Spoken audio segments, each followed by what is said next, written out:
Šīs ir pieci. Visas vēl nedēļas nogales garumā jums ir iespēja doties un noskatīties kādu no Nacionālā kino centra piedāvātajām klusuma spēka dokumentālajām filmām. Baltijas jūras dokumentālo filmu fórums Klusuma spēks turpinās kinoteātrī Kasuns Rīgā, un filmas ir iespēja redzēt arī Jēkabpilī, Rēzeknē un Valmierā. Viss pareizi, Uldi, vai ne? Tieši tā. Pareizais pilsētu salikums. Nu, lūk, un šīs nedēļas garumā mēs jau esam satikušies ar vairākiem kinorežisoriem. Trešdien pie mums ciemos bija Vesela Kazakova un Mina Mileva. Mēs runājām par viņu filmu Tēvots Stonijas 3 muļķīši un VDK. Vakar mēs aprunājāmies ar Monu Frīsbertauzenu, Norvēģijas režisoru, kurai ir filma Dvīnes. Un šodien pie mums ciemos ir režisors Sebastians Mecs, kura kinofilma Metamorfozes kopā ar arī pēc filmas būs tikšanās gan ar pašu režisoru, gan arī ar žurnālistu Māru. Tātad saruna droši vien būs par vidi un vides filmām. Es tā pieļauju. Filma Metamorfozes šodien 18. būs skatām kinoteātrī Kasuns, un starp citu arī skatām visās pilsētās, kuras mēs nosaucām, un uzreiz, kas zīmīgi pēc filmas seansa, jums ir iespēja arī interneta tiešraidē, ja, piemēram, jūs atrodaties Valmierā, Rēzeknē vai arī Jēkabpilī, uzreiz pēc filmas jums būs arī interneta tiešraidē iespēja redzēt šo tikšanos. Tātad tikšanās ar filmas režisoru Sebastianu Mecu un žurnālistu Māru pēc Metamorfožu seans šodien 18. un vēl filmu Kasuna izrādīs arī svētdien 13. Rūpnīcā Majak, kas atrodas Urālu apgabalā Krievijā, kur ir viens no augstākajiem radiācijas līmeņiem uz mūsu planētas, 1957. gadā notika eksplozija, izraisot radioaktīvu vielu noplūdu plašā teritorijā. Padomju Savienība avāriju noklusēja, tāpēc vietējie turpināja dzīvot normālu dzīvi anormālos apstākļos, glaznaini skaistā un šķietami tīrā vidē. Un Sebastians Mecs pavisam nesen devās uz turieni, lai uzfilmētu savu filmu Metamorfozes. Sebastian, good morning. It's nice to have you here.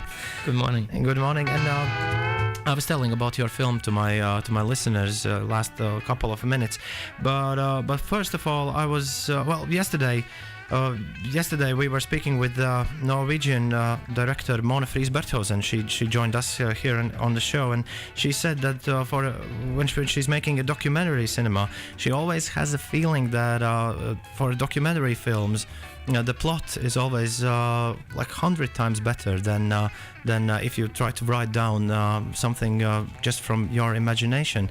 What brought you? What was your case? Why are you in the documentary scene?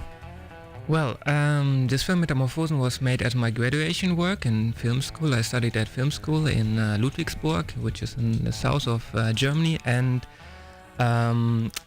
when Fukushima had happened in 2011, I was in that final year, and I had to decide which film I'm going to make.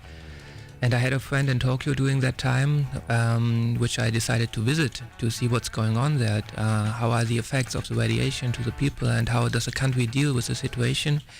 And doing my research, I found out about this place called Majak, this nuclear facility which was built in the Stalin era. Mm-hmm. And I could not believe that the whole world is talking about Chernobyl and Fukushima, but no one have ever heard about this region, which is almost the same contaminations than Fukushima and Chernobyl. So that's how I decided to make this film. And to me, it's not only a question about what your film is about, but also how you show the topic, how you deal with the topic that you make. And for that, the main task in this movie was how to find a cinematic translation for a danger that is not visible, that is not concrete. How can you deal with this kind of danger in a visual and in an audiovisual way? So that was a main task in this movie for me. And judging from trailer, your movie is a really visual delight. Well, because to me filmmaking is something very valuable, very strong. There must be a reason why to go to the cinema, and in times when we have so easily access to all kind of images in the World Wide Web, mm-hmm. there must be a legitimation of cinema. And this legitimation to me is that cinema gives you something more than just an information. It's about how you see a film, and for that, to me, the images of a film are very important because they can express much more than just saying something about a fact, for example. So for that, it was clear for me in the beginning to have a very strong visual approach to this topic of radiation. As I can see, you're not afraid from radiation. A lot of people after Fukushima was like, oh, we're not going to Japan. We're canceling our holidays or whatever we have to do over there. But yeah, you as a healthy person, you went to this Mayak facility. Is radiation still in the air? Yeah, sure. I mean, it's not everywhere, very strong, but there are some parts in this area, for example, close to the river, the Techo River, which is like 350 times higher than the regular radiation in the air or in the atmosphere. So it's a value that is you could compare with the 30-kilometer zone around Fukushima and some parts in Chernobyl. So it's very, very high, but. It wasn't it a hard task to to say to cameraman, let's go and shoot something in radiation? Well, the cameraman was me as well. I did almost everything. We were just two of us. It was me who did the cinematography, the sound, and everything. And I had one translator because I don't speak Russian. Okay. And but the funny thing was that after Fukushima, the whole world was afraid about what's going on in Japan, and even in Germany, all the people were afraid about something that is more than 12,000 kilometers away. But because this region in the South Ural Mountain is not known, no one was really afraid about me that I go there. So it's also about how the atmosphere around creating some kind of fear, and this was not the task in Russia. So that was a big difference. So I was not so much afraid because I knew what I can expect and what not. Metamorfozes, the name of the movie. There is a piece by Richard Strauss called Metamorphoses. Is there any connection? No, there's no connection with it. Metamorphoses was just a working title in the beginning because I didn't have any good title. And we talked to a scientist in Russia who knows everything about radiation. He is like the very good expert.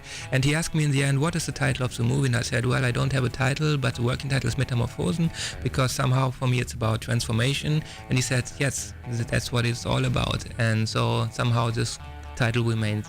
Okay.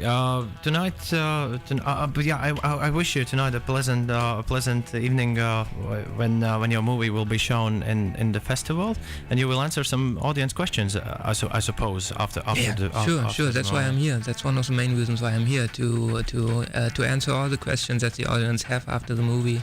So it will be great if the people come to see the film. Okay, so see you tonight at 6 o'clock at the Carson Cinema, and dankeschön for waking up so early and coming to our show. Sebastians Mecs, thank you very much. Metamorfozes, kinofilms Metamorfozes režisors ir ciemos pie mums brokastī. One last thing before you go. Yesterday we met Mona, and then on Wednesday the directors from Bulgaria came here with Vesela and Mina was here, and all of them did a special thing we asked to do them, to shoot a 14-second long, for Instagram, of course, a 14-second long documentary feature about Latvian radio. You're here, so we want to make like a small voting today, and to see which movie will win the votes from our listeners. But what we want to ask to you is to shoot a 14-second small documentary on Instagram. Can you do it? Yeah, sure. Okay, Ulds, tad dod Uldu droši tālruni mūsu viesim un filmēsim mēs kārtējo filmiņu, bet vēl pirms tam mums ir ar to konkursu jātiek kaut kādā skaidrībā, vai ne? Mums ir mazais konkurss. Uldu, kas ir jādara, lai vinnētu biļetes uz Klusuma spēku dokumentālajām filmām? Pirmkārt, divas biļetes. Nevis divas biļetes, reiz divi. Šodien ir svētku diena, tā kā ir piekdiena, un gan šodien, gan rīt, gan parīt filmas vēl rāda, tad šodien ir divreiz divas biļetes, un biļetēm kā īpaši bonus nāk klāt plakāti ar Beatlu sekretāras parakstu, jā. Nu, skaidrs. Tad Twitterī @pieci.lv. @pieci.lv, @pieci.rīti. Šodien jautājums ir vienkārši par, tā kā mēs pieskārāmies kodolu radiācijas tēmai. Tā. Nu, šauj vaļā. Man jāsaka, ja? Jā. Labi. Kur un kurā gadā notika lielākā kodola katastrofa pasaules vēsturē? Kur un kurā gadā notika lielākā kodola katastrofa pasaules vēsturē? @pieci.lv, @pieci.rīti, sūtiet šur pareizās atbildes un veseliem diviem, tātad 2 biļetes uz vienalga, kur no Klusuma spēka filmām šajā nedēļas nogalē. Un, protams, arī plakāts ar Beatles sekretāras autogrāfu. 8:50 pareizs laiks šobrīd. Klausies 5.lv.